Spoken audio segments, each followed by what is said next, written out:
Demonstrators led by mining groups and rural unions have clashed with law enforcement in Bolivia as tensions simmer over the country's economic crisis, the worst in decades. On Thursday, small explosions were heard in the midst of the protest in La Paz, credited to miners setting off small sticks of dynamite. Some protesters were reported as attempting to breach the presidential palace. Lawyers for OpenAI and Elon Musk began closing arguments in a landmark trial that could impact the future of the ChatGPT maker. On Thursday, each side presented a concluding statement to jurors who will decide whether OpenAI and its leaders profited from a venture that was meant to be a charity. And Cuban President Miguel Diaz-Canel has suggested that Havana would accept humanitarian aid from the United States if it is delivered in accordance with internationally recognized practices. But he added that if the goal were truly to relieve the suffering of the Cuban people, the US would do better to lift its trade embargo on the island. And 9 California jurors are now deliberating over the future of OpenAI, the world-leading artificial intelligence lab, while the trial exploring Elon Musk's case against OpenAI's other co-founders and Microsoft has covered territory ranging from the breakup of the founders in 2018 to Altman's firing and rehiring in 2023. The jurors will be considering a set of fairly narrow questions. And Elon Musk's newly rebranded SpaceX AI is reportedly losing top talent, with more than 50 researchers and engineers departing since February, according to the information. The exits include key leaders across coding, world models, and Grok Voice. Rivals like Meta and Thinking Machine Labs are reportedly scooping up former staff, with the company's core pre-training team dwindling to just a handful of people. Since February, and at least 11 XAI employees have defected to Meta, according to the information's report.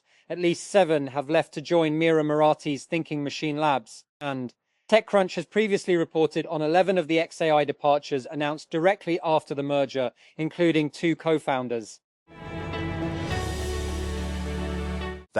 CIA Director John Ratcliffe led a U.S. delegation to Havana to meet with Cuban government officials on Thursday as the island deals with a collapse of its energy sector amid rising tensions with the U.S., according to the Cuban government.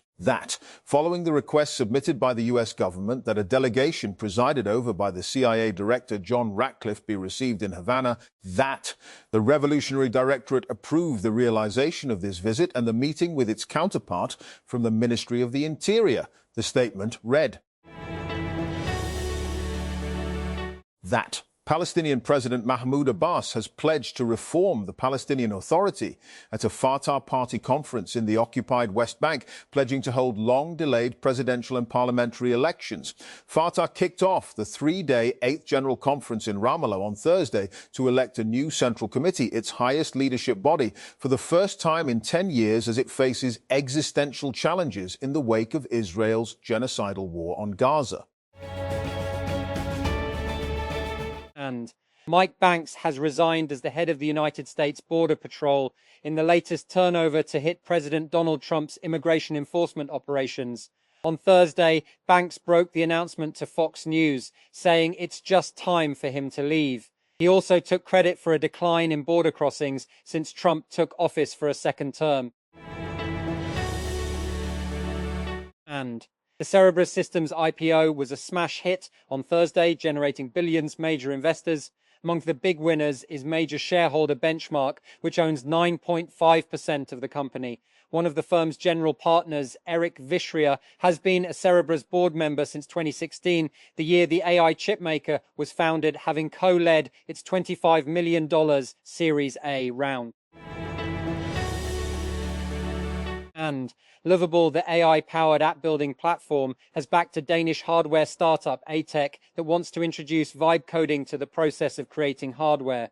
Lovable was part of an $800 and our pre-seed round that also included a 16Z Scout Fund, Sequoia Scout Fund, and Nordic Makers. In a chat with TechCrunch, Atech's head of customer experience, Gustav Hugod, said the platform's workings are quite simple. And Users buy a starter hardware kit for whatever they are trying to build from ATEC's site. Then they open a tab at the site, talk to an AI chatbot, describe the hardware concept they're trying to build, and the AI tool generates code that helps them build a working prototype. Hugad said the company's user base is pretty broad right now, from 4-year-olds building cars to a hydrogen synthesis plant that needs precise voltage sensing. And typically, building any type of hardware prototype requires decades of experience or finding pricey but talented engineers. But Hugad said that as the accessibility gap of software has collapsed, and so will the difficulty of building in the hardware space. Hardware in a democratized world has to be available to everyone, he said. The new capital will be used for research and development, marketing, and hiring. That Codex is going mobile. The coding tool, which OpenAI launched approximately a year ago, has now been integrated into the ChatGPT app, allowing users to monitor and manage their development workflows remotely.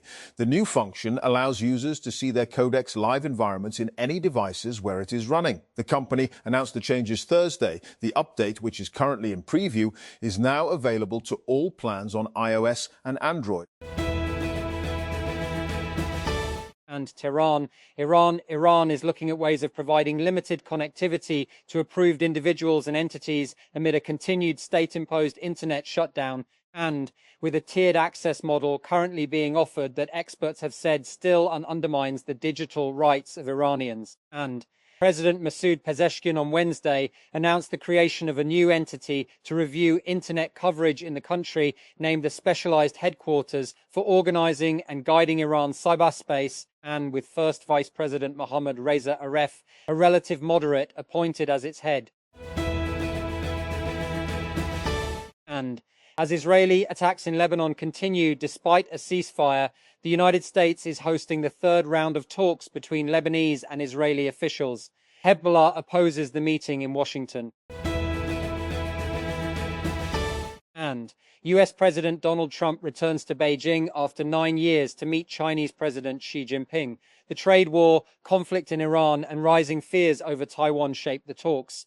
With global tensions mounting, can the two leaders find common ground, or will rivalry push the world further into crisis? In this episode, and France coach Didier Deschamps has assembled a World Cup squad with formidable attacking talent led by Kylian Mbappe, while rewarding goalkeeper Robin Risser following his breakthrough season with a call-up for the Showpiece tournament. Deschamps, who guided France to World Cup glory in 2018 and will leave after this tournament, included few surprises in his announcement of the 26-man squad on Thursday. And OpenAI is so frustrated with Apple over a ChatGPT integration that failed to deliver the subscribers and prominence it expected that the company is now actively exploring legal action against the iPhone maker, Bloomberg News reported Thursday. And, citing people familiar with the matter, according to Bloomberg, OpenAI has enlisted an outside law firm to work through its options, and which could include sending Apple a formal breach of contract notice without necessarily escalating to a full lawsuit, at least not immediately. And any legal move would likely wait until after the conclusion of OpenAI's ongoing trial with Elon Musk.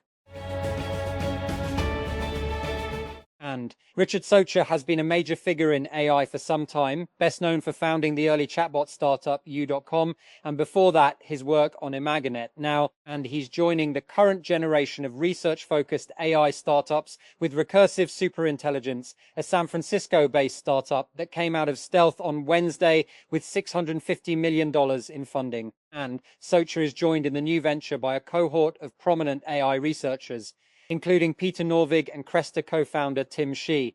Together, they're working to create a recursively self-improving AI model, and one that can autonomously identify its own weaknesses and redesign itself to fix them without human involvement, a long-held holy grail of contemporary AI research. And Yuri Veltman was tense. He's the national field director for Standing Together, an organization of Jewish and Palestinian peace activists, and who had gathered to resist the tens of thousands of far-right Jewish marchers heading for occupied East Jerusalem's Old City. He had reason to be worried. Jerusalem Day, and marked by Jewish Israelis every year to celebrate the 1967 capture and subsequent illegal occupation of the city, and has become an opportunity for thousands to be bussed in from across Israel and the occupied West Bank to participate in the Flag March, where they maraud through the Old City and attack Palestinians as well as Jewish peace activists. And Palestinians from outside the Old City were not allowed in by police. And more than 40% of Sudan's population is facing acute hunger, according to a report by a global hunger monitor, the 3-year civil war having created one of the world's worst humanitarian crises. Nearly 19.5 million Sudanese people are facing such dire circumstances, the United Nations-backed Integrated Food Security Phase Classification, IPC, said on Thursday. And the administration of United States President Donald Trump has pledged an extra $1.8 billion in humanitarian funding to the United Nations, but the amount announced on Thursday remains far short of past US commitments to humanitarian aid, which totaled as high as $17 billion in fiscal year 2022.